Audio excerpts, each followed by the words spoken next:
The final aspect is we're going to talk about how to do the pull.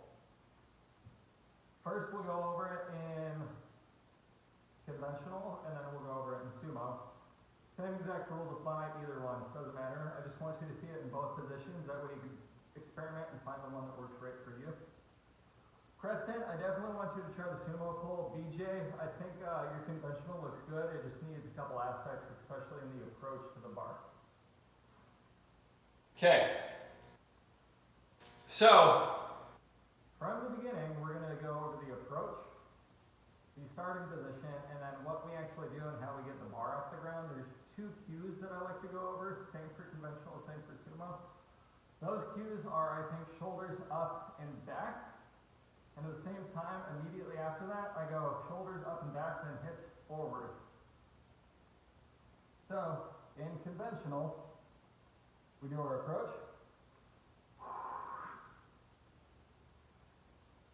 we find the starting Position. And then we think shoulders up and back, and then hips immediately forward.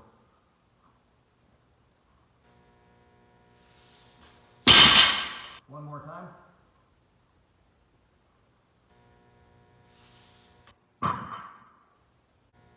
throughout the duration of The pull, I'm dragging that bar up and along my quads. This is a pulling movement, it's not a pressing movement. We're not squatting or deadlift, we are pulling the bar. Let's see that twice. Again, in the sumo position.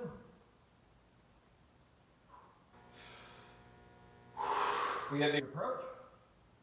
We use the approach to find the starting position. And then we think shoulders up and back, and then hips forward. The bar gets dragged up and along the legs, shoulders up and back, hips forward.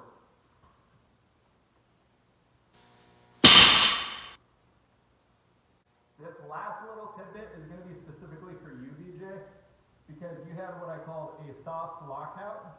I'll show it from the side angle.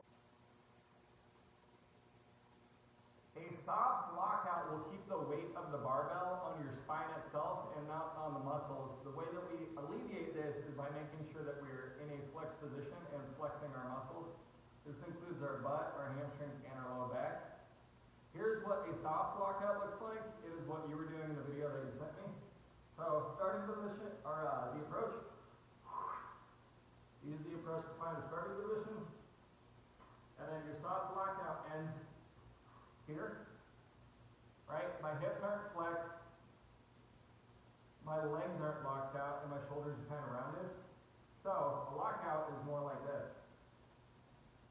Right? I'm flexing my butt, I've got a tight core, I'm pulling that bar into my back, and then I release it. We have the approach, we use the approach. So find the starting position. We go shoulders up and back, hips forward. And then you can see right now my knees are bent, my hips aren't locked, and so the full lockout. Back to the starting position, shoulders up and back, hips forward.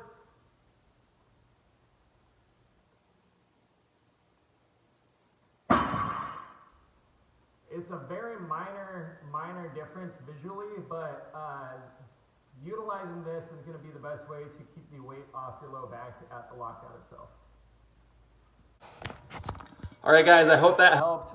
Hit me up if you have any questions. Preston, I'm also going to be making additional videos for you on ways to strengthen the low back and try to find out what kind of equipment you have at the YMCA. World peace.